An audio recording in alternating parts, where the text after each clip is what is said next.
No vídeo de hoje falaremos um pouco sobre o Iluminismo, sua origem e principais características. Para começar, o que foi o Iluminismo? Como conceito, o Iluminismo foi criado pelo filósofo Immanuel Kant em 1784 para definir aquilo que os homens estavam pensando e escrevendo na Europa Ocidental no século XVIII. O Iluminismo foi também um movimento com o propósito de criticar as ideias estabelecidas pelo antigo regime, ou seja, o sistema político e social francês em que o poder era concentrado nas mãos do rei. Os pensadores desse movimento combatiam os privilégios da nobreza, as regras impostas pela Igreja Católica e a opressão política. Quando falamos de iluminismo, alguns conceitos principais merecem destaque. Um deles é o humanismo. De acordo com o humanismo, os homens seriam capazes de criar e transformar a sua realidade natural e social. Todos os indivíduos seriam capazes de pensar sozinhos, sem a interferência da religião, dos valores morais e da tirania política.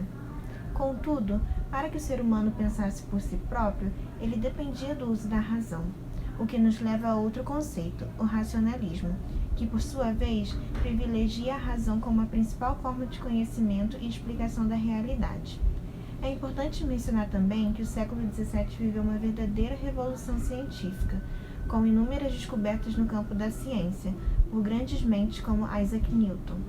Outro fator muito importante que ocorreu nesse período foi o surgimento do método científico. Mas o que seria esse método? Como ele funciona?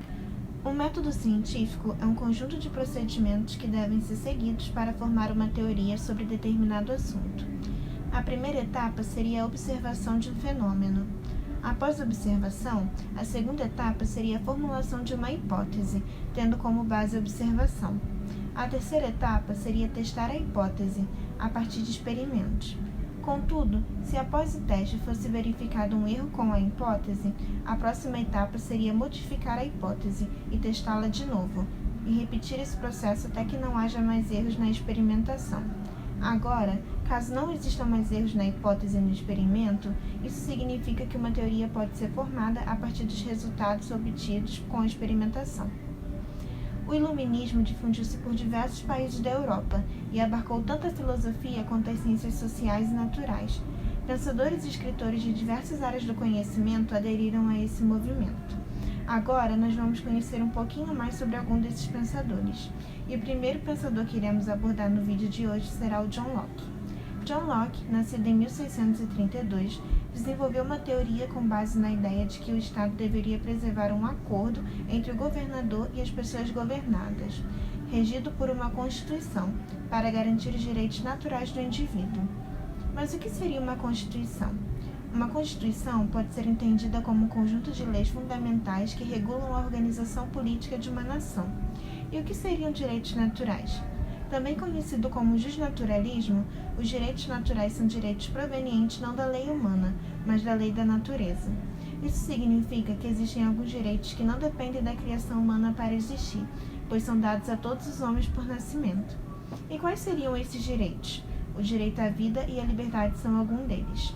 Outro pensador muito importante para o pensamento iluminista foi Charles Louis de Secondat, popularmente conhecido como Montesquieu. Nascido em 1679, Montesquieu tornou-se famoso pela sua teoria da separação dos poderes, desenvolvida na sua obra do Espírito das Leis, de 1748. O filósofo acreditava que as pessoas tendiam naturalmente a abusar de qualquer poder que lhes fosse confiado.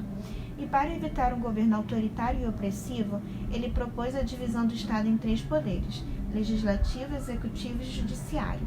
Dessa forma, o poder legislativo seria responsável por criar as leis, o executivo deveria colocar em prática essas leis e o judiciário teria a função de resolver os conflitos que possam surgir na sociedade, através da apuração, julgamento e punição dos envolvidos.